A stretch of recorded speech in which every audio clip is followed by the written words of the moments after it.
توجہ ہے صاحبان؟ اللہ کے قرآن سے جو اللہ نے اپنی مرضی سے علی کو اختیار دیا ہے وہ اختیار پڑھنے لگو۔ انسان ساری زندگی عبادت کرتا ہے، کوشش کاوش، اور صرف نتیجہ کیا حاصل کرنا چاہتا ہے کہ بخشش ہو، جنت ملے۔ تو لہذا جس چیز کا انسان کو سب سے زیادہ لالچ ہے، میں سب سے پہلے اسی کا اختیار پڑھنے لگا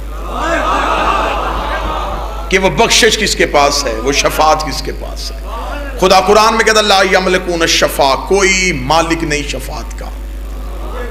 جتنے توحید پرست ہیں وہ صرف آیت کا اتنا ہی حصہ پڑھتے ہیں، لا یملکون الشفاعہ، کوئی مالک نہیں شفاعت کا، جی صرف اللہ ہی ہے، اللہ کے علاوہ کوئی شفاعت نہیں کر سکتا، صرف اللہ، فقط اللہ، بس اللہ۔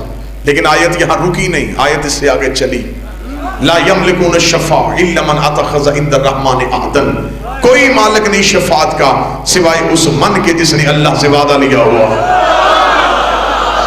احسان کیا اس بندے نے جو آیت پہ بولا۔ آواز تھوڑی دب گئی ہے، مائی کی آواز کھلی، گونج بند کر دے لیکن اس کی بیس بڑھا دی۔ لا یملکون الشفاعہ الا من اتخذ عند الرحمن عہدا، نہیں کوئی مالک شفاعت کا سوائے اس من کے جس نے اللہ سے وعدہ لیا ہوا ہے۔ اب خدا نے یہ نہیں کہا لا یملکون الشفاعہ الا اللہ، کوئی مالک نہیں شفاعت کا سوائے اللہ کے۔ خدا نے کہا الا من، سوائے اس من کے۔ اس کا مطلب وہ من اللہ نہیں، لیکن وہ شفاعت کر سکتا ہے۔ میرے مالک یہ من کون ہے؟ من نبی ہے، من پیغمبر ہے، من مرسل ہے، من فرشتہ ہے۔ ہمیں بتا، ہمیں شفاعت چاہیے، ہمیں بخشش چاہیے، ہم سب کچھ کرتے ہیں شفاعت کے لیے، ہم سب کچھ کرتے ہیں بخشش کے لیے، ہم سب کچھ کرتے ہیں جنت کے لیے۔ تو نے قرآن میں کہہ دیا ہے کر سکتا ہے کوئی، لیکن وہ من ہے۔ میرے مالک ہمیں وہ من بتا۔ فرمایا قرآن کی دہلیز میں بیٹھ جا، قرآن کی منت کر، تو بھی علی کا نوکر ہے، یہ بھی علی کے گھر پہ اترا ہے، تو منت کرے گا، یہ کوئی نہ کوئی آیت سے کوئی نہ کوئی نشانی بتا دے گا۔ میں نے قرآن کے سامنے ہاتھ جوڑے، میں نے کہا علی کے گھر کا قصیدہ سر اٹھا، مجھے وہ آیت بتا جس سے مجھے من کا پہرا پتہ چل سکے۔ قرآن کی آیت نے سر اٹھایا، سر اٹھا کے کہا یوم اذن لتنفع الشیء الا من اذن له، ایک وقت آئے گا کوئی چیز فائدہ نہیں دے گی سوائے اس من کے جسے اللہ نے اجازت دی ہے۔ پہلی آیت میں نے پڑھی شفاعت کا حق، صرف قرآن، فقط قرآن، صرف قرآن کی آیت ہے۔ پہلی آیت میں نے پڑھی بخشش ہے، شفاعت ہے، لیکن اس من کے پاس ہے جس نے اللہ سے وعدہ لیا ہے۔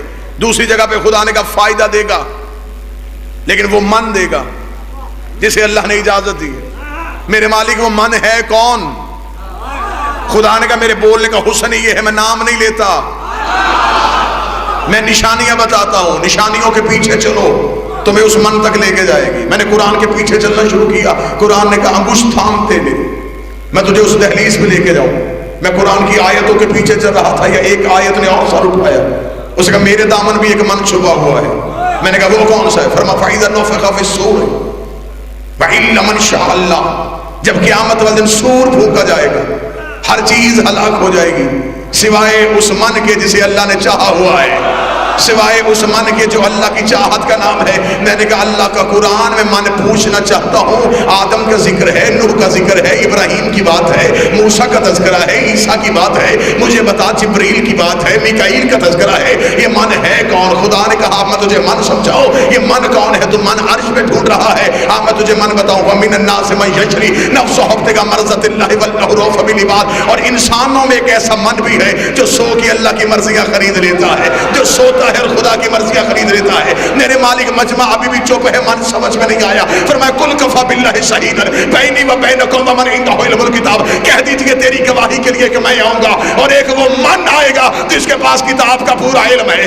میرے مالک جہلم کا مجمع ابھی بھی چپ ہے، انہیں من سمجھ میں نہیں آ رہا۔ فرمایا انہیں قرآن کی آیت پڑھ کے سنا دے، کل من علیہ فان یبقى وجہ ربک ذی الجلال والاکرام، ایک دن آئے گا ہر چیز ہلاک ہو جائے گی سوائے اس من کے جسے اللہ کا چہرہ کہتے ہیں، جسے وجہ اللہ کہتے ہیں۔ میرے مالک ہاتھ ابھی بھی نہیں اٹھے۔ فرمایا اگلی آیت پڑھ کے سنا دے، وَمَنْ ذَا الَّذِي يَقْرِضُ اللَّهَ قَرْضًا حَسَنًا، ایک ایسا من بھی ہے جو اللہ کو قرضے دیتا ہے۔ میرے مالک مجمع نہیں بولا، فرمایا جہلم کا مجمع اکٹھا کر غدیر کے چوک میں لا، میں نبی سے کہتا ہوں انہیں من دکھا بھی، من سنا بھی۔ نبی نے ہاتھ پکڑ گا، من کن تمالا،